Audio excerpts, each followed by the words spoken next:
വരുന്നത് പുതിയ കരസേനാ മേധാവിയെ നിയമിച്ചിരിക്കുന്നു. ലഫ്റ്റനന്റ് ജനറൽ ധീരജ് സേത്താണ് അടുത്ത കരസേനാ മേധാവി.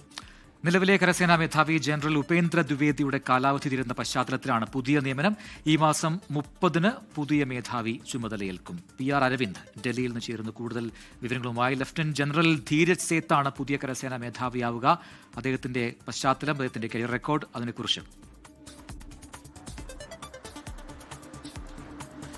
പ്രജിൻ അനുജ, ലഫ്റ്റനന്റ് ജനറൽ ധീരജ് സേതാണ് രാജ്യത്തിന്റെ പുതിയ കരസേന മേധാവിയെ ഇപ്പോൾ കേന്ദ്രം തീരുമാനിച്ചിരിക്കുന്നത്. ഈ മാസം 30-ന് അദ്ദേഹം ചുമതലയേൽക്കുമെന്നും കേന്ദ്രം വ്യക്തമാക്കിയിട്ടുണ്ട്. നിലവിലെ കരസേന മേധാവിയായ ഉപേന്ദ്ര ദ്വിവേദിയുടെ കാലാവധി ഈ മാസം 30-ന് അവസാനിക്കുകയാണ്. ഈ പശ്ചാത്തലത്തിലാണ് പുതിയ നിയമനം ഇപ്പോൾ കേന്ദ്രം നടത്തിയിരിക്കുന്നത്. 2028 ഓഗസ്റ്റ് 31 വരെയാണ് ലഫ്റ്റനന്റ് ജനറൽ ധീരജ് സേത്ത് കരസേന മേധാവി പദവിയിൽ തുടരുക. നിരവധി ഓപ്പറേഷനുകളടക്കം നേതൃത്വം നൽകിയ ഒരു വ്യക്തിയാണ്. നിലവിലെ കരസേന ഉപമേധാവി കൂടിയാണ് ധീരജ് സേത്ത് എന്ന് പറയുന്നത്.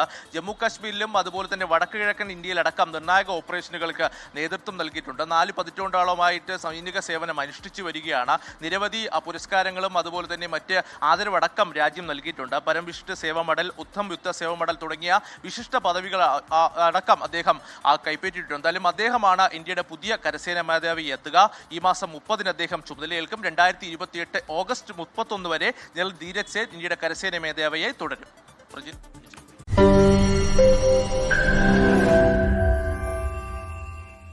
ലോകത്തെവിടെയായാലും ഏത് സമയത്തും 24 വാർത്തകളും ഓഗ്മെന്റഡ് റിയാലിറ്റി പാക്കേജുകളും എക്സ്പ്ലെയിനറുകളും വിശദമായി കാണാൻ ഞങ്ങളുടെ YouTube ചാനൽ നിങ്ങൾക്ക് സബ്സ്ക്രൈബ് ചെയ്യാം.